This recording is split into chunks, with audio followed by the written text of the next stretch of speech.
작가님과 이야기를 나누어 봤는데요. 산책은 우리가 일상적으로 많이 하는 활동인데 그걸 가지고 이렇게 300쪽 가까이 책을 쓰셨다라고 해서 좀 놀랐습니다.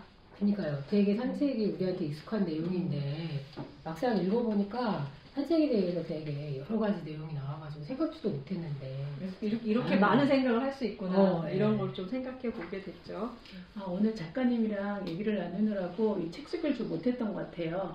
책 속에서 제가 되게 인상 깊었던 부분을 한번 읽어볼까요? 거리 곳곳에 가로등에 깃든 저녁 불빛이 고즈넉하게 흔들린다. 수채화에 얼룩진 감색과 자주색, 주황색 물감이 사르르 번져가는 듯한 이 저녁의 빛깔. 저녁의 풍경 속에서는 무엇이든 좋고 모든 것이 좋다. 나는 내 밥을 벌기 위하여 대문을 나섰고 저 험악한 세상에서 하루의 밥값을 한 뒤 다시 집으로 돌아왔다. 그렇지만 가방을 내려두고 꽉 끼는 옷을 벗고 밥으로 배를 든든히 채운 뒤 다시 대문을 나설 때 그 순간 나의 동선은 이미 그 첫걸음부터 노동의 동선, 의무의 동선과 전면적으로 다를 수밖에 없다. 바깥의 공기는 막상 별다르게 달라진 것도 없는데 그 공기를 코끝으로 머금은 나의 영혼은 어느새 족쇄를 풀고 심호흡할 준비가 되어 있다. 이건 전혀 의식적인 행위나 절차가 아니다. 마음의 자동 스위치처럼 절로 그렇게 되어버리는 것이다. 걷는다는 행동은 똑같은데 일하러 갈 때 걷는 거랑 산책할 때랑 완전히 다르다는 거잖아요. 발걸음도 달라지고 공기도 달라지고. 둥글레도 산책하면서 이런 느낌 받아본 적 있어요? 글쎄요. 그러니까 뭐 제가 그 산책을 많이 하고 그런 건 아닌데 일단 걸으면 좋고 마음도 편안하고 좋은 건 알겠는데 산책에 대해서 막 이렇게 많은 생각을 해본 적은 없는 것 같아요. 네, 저보다는 오히려 이제 기린이 여기 공동체 올 때마다 걸어서 오시잖아요. 할 말이 많을 것 같은데. 맞아요. 저는 하루에 1시간 정도 아침에 이제 문탁까지 올 때 걸어서 오는데 걸어오면서 보내는 시간이 저한테는 아주 좋은 시간이에요. 밀도도 좀 있다고 생각하고 걸어오면서 오늘 해야 될 일 뭐 한번 체크해 본다든가 지난 있었던 일 또 그러고 예를 들면 에세이를 쓰는 주간이다 이러면은 뭘 쓸까 소재 같은 거 생각하는데도 그 1시간 동안 집중해서 걸어오는 시간이 저한테 많이 생각을 하게 하는 그런 시간이더라고요. 그렇군요. 근데 이제 작가는 책에서 이제 산책이라는 걸 한 줌의 여유 또 뭐 한 줌의 권리라고 표현하고 있는데 사실 산책이라는 게 되게 정적인 그런 행동이잖아요. 그래서 오히려 이제 소극적이라거나 이제 수동적으로 생각할 수 있는데 작가는 그게 아니다라고 얘기하고 있거든요. 오히려 이게 되게 적극적인 어떤 여유로움을 창출하는 행위일 수 있다라고 얘기하고 있습니다. 그 점이 좀 아이러니한 것 같아요. 산책을 막 애써서 하는 사람 없잖아요. 그래서 이제 애써서 하지 않기 때문에 애써서 하는 일보다 더 큰 만족감이나 또 여유로움 같은 거를 만들어내는 것 같습니다. 네. 그런 의미에서 제가 좋아하는 부분 한번 읽어보겠습니다. 걷다 보면 어떤 기억에 사로잡히기도 하고 굴러다니는 공 하나에서 재미난 생각이 들기도 해요. 이때 중요한 건 목적 없이 걷는 거죠. 씻으려고 걷는다는 생각조차 비워야 하니 힘들 때도 있어요. 걷기는 강박이 부르는 초조함을 버리려는 행동입니다. 카프카가 초조함은 죄라고 했다는데 절절하게 다가오는 말이죠. 초조해지기 시작하면 그 일의 가치, 자족감조차 느끼지 못하니까요. 위 인용문은 김행숙 시인의 인터뷰에서 옮겨온 내용이다. 산책하는 이들은 그 취미에 빠져있는 순간 자신의 강박적인 초조함을 버릴 수 있는데 애써 그러지 않아도 자연스럽게 그리 되어버린다는 게 산책이 가진 최고의 덕목이라고 할 수 있다. 왜냐면 산책이라는 기호의 핵심 안에는 김 시인의 말처럼 아무것도 정해지지 않음이란 미덕이 깃들어 있기 때문이다. 그런 면에서 산책은 우리 삶의 하나의 공백과도 같은 어떤 것이다. 산책은 텅 비어있다. 산책은 우리에게 아무것도 요구하지 않는다. 산책은 자유로운 일이며 허허로운 일이다. 예, 또 작가는 어른들의 생활을 이렇게 표현하고 있어요. 계속해서 반복해야 하는 어떤 그런 청소의 삶이라던가, 짜증나죠.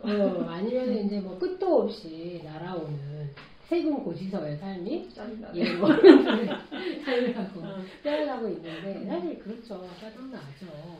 근데 이제 사실 우리가 누구나 이렇게 허덕허덕 살고 있고 또 이제 그러다가 이제 몸이 고장나기도 하고 이건 피할 수 없는 거죠. 네.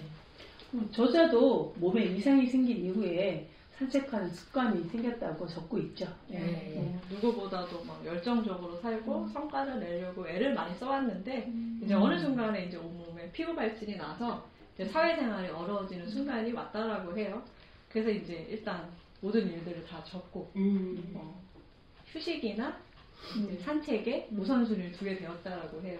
근데 이제 이러한 선택이 이 작가님의 인생에서 새로운 스타일을 만들어내는 방법이 되었다. 이렇게 책 속에서 쓰고 있습니다. 그러니까 이제 이 작가가 자신의 요양교육 과정을 이렇게 표현하더라고요. 한 번뿐인 인생에 대한 어떤 그런 욕심을 한 번뿐인 인생인데 덜어내고 그러니까 막 되게 열심히 살아야 되고 성공해야 되고 이렇게 생각하잖아요. 근데 그런 게 아니고 적당히 잘 살아가자. 이런 것이 자신의 인생이라는 걸 어떤 인정하게 되는 과정이었다고 하더라고요. 그러면서 이제 하루에 한두 시간을 쉬엄쉬엄 걸으면서 이제 했던 이런 산책이라는 하나의 습관이 자신한테 이런 스타일을 상징하는 습관이었다라고 얘기하고 있거든요. 작가님 되게 스타일리시하게 생겼어요. 이랬어요. 그렇죠.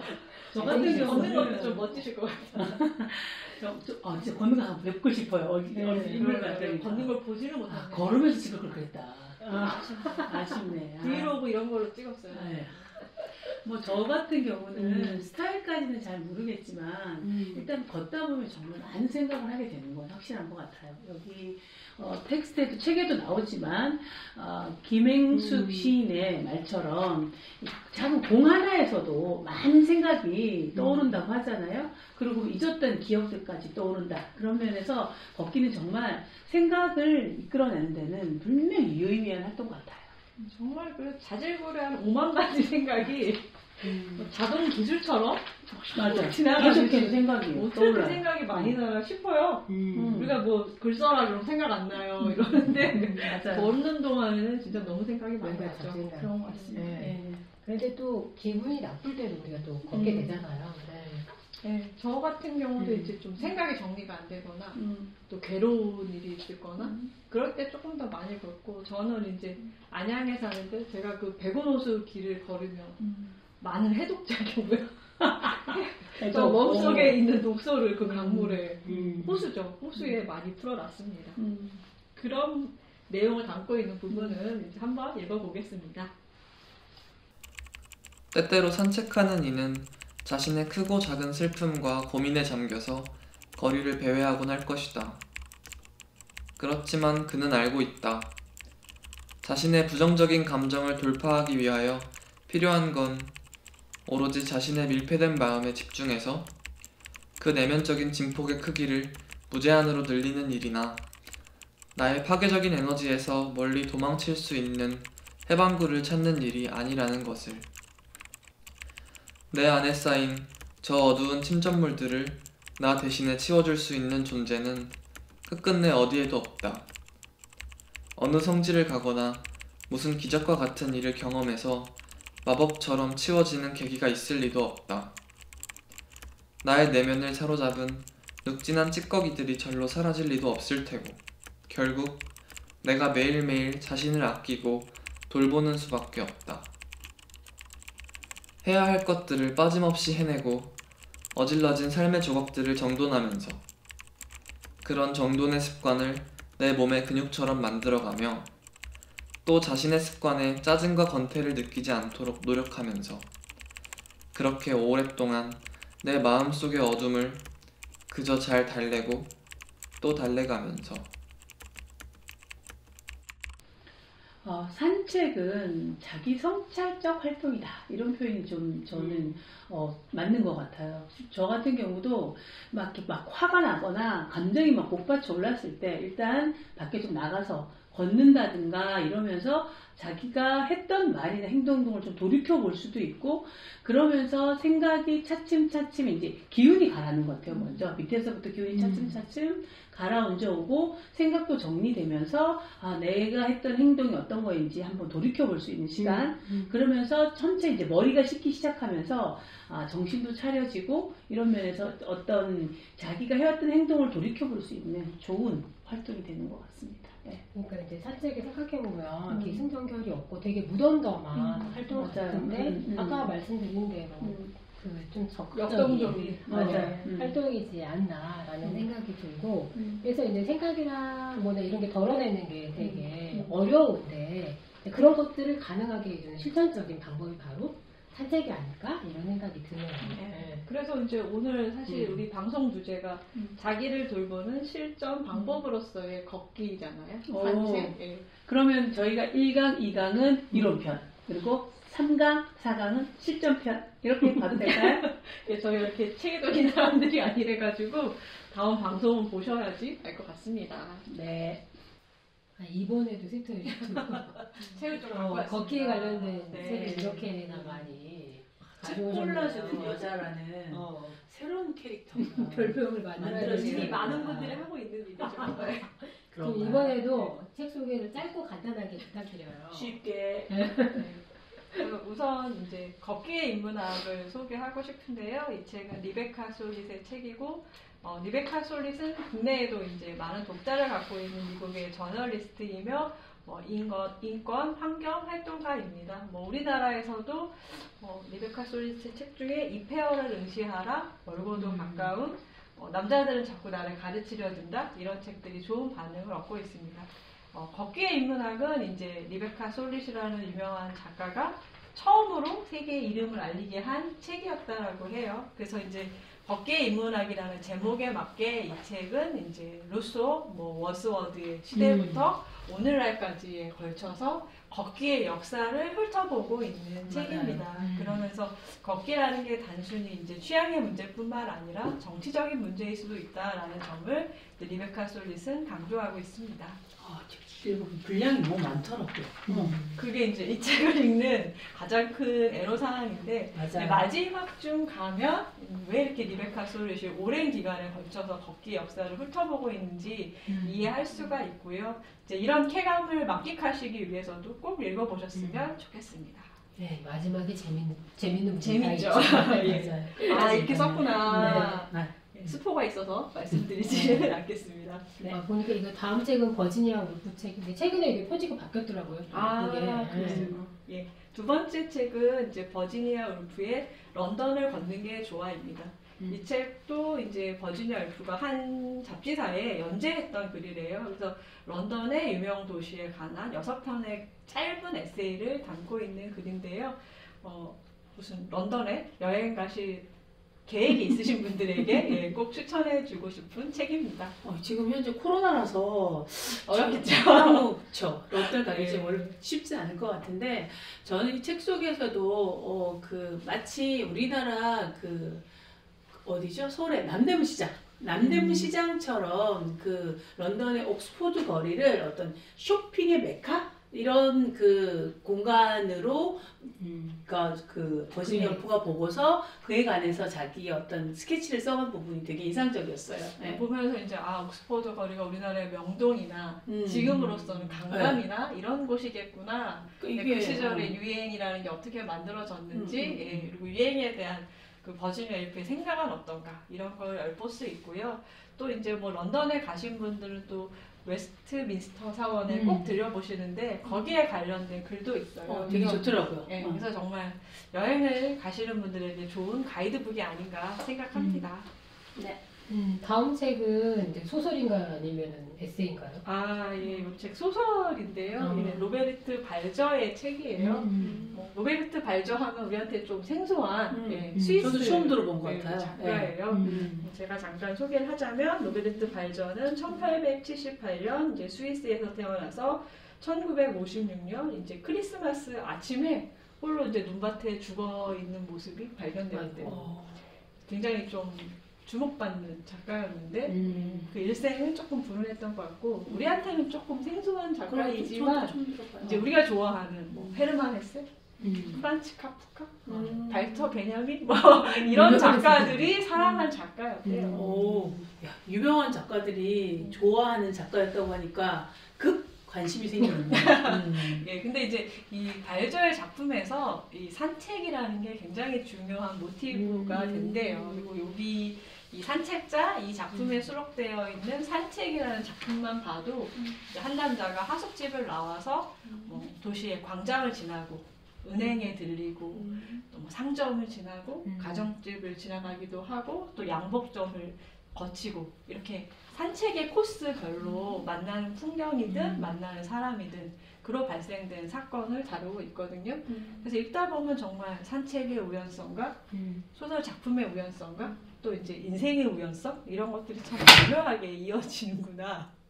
자기 책 소개하니까 책이 딱 깜짝 떨어지면서 이 우연성이 놀라게 하는 그런 절묘함이 있는 작품이라고 할 수 있습니다. 네. 네, 마지막 책은 좀 얇네요. 기린제이님 소개해 주시죠. 네. 이 책은 만화입니다, 일단.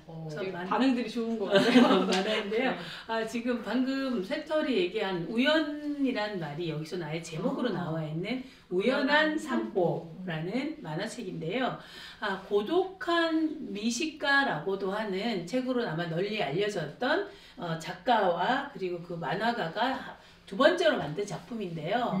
평범한 회사원이 자기 동네 주변을 걸으면서 거기서 만나게 되는 사람들 그리고 건물 그런데 여기서 우연히 친구도 만나요. 어떤 축제에 갔다가 그리고 그 친구와 연결된 추억까지를 쭉 따라가면서 사람과 걸어가는 사람과 그 앞에 만나는 공간이 어우러져서 새로운 추억거리를 만들어내는 그 산보가 주는 우연성에 대해서 잘 풀어주고 있는 소설이 그 만화책이기도 하고요. 실제로 그림도 되게 아름답습니다. 펜글씨로 그린 그림이어서 만화가 가지고 있는 그 그림에 대한 고유한 감상 또 해볼 수 있는 아주 흥미있는 만화책입니다. 네, 이렇게 보시면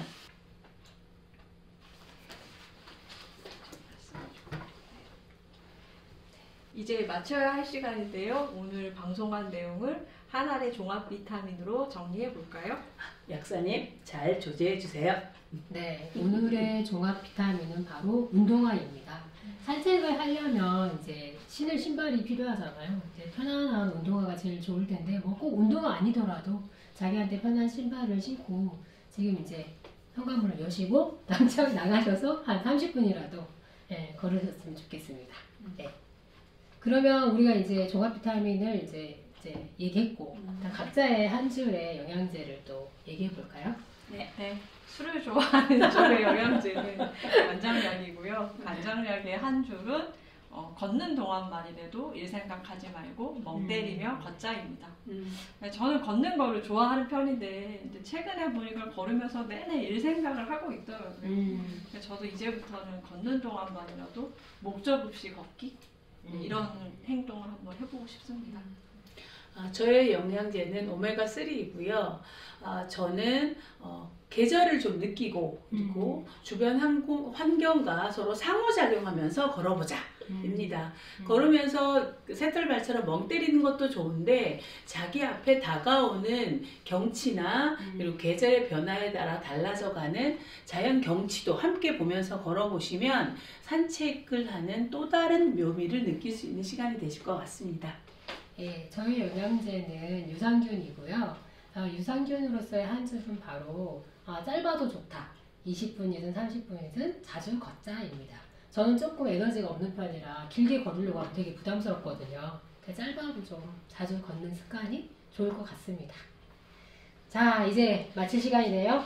벌써 네. 시간 다 됐네요. 네, 지금까지 콜록콜록 기침을 달고 사는 약사 둥글레 코가 맹맹해서 불편한 공맹 덕후 기린 실금실금 요실금이 들여온 글쓰기 강사 새털이었습니다. 감사합니다. 발걸음도 다르고 이제 공기도 다르게 느껴지고 근데 기린도 아니 갑자기 이러면 왜 이러니? 시작이 어렵네요. 저는 다 네. 한번 끝낼게요. 네.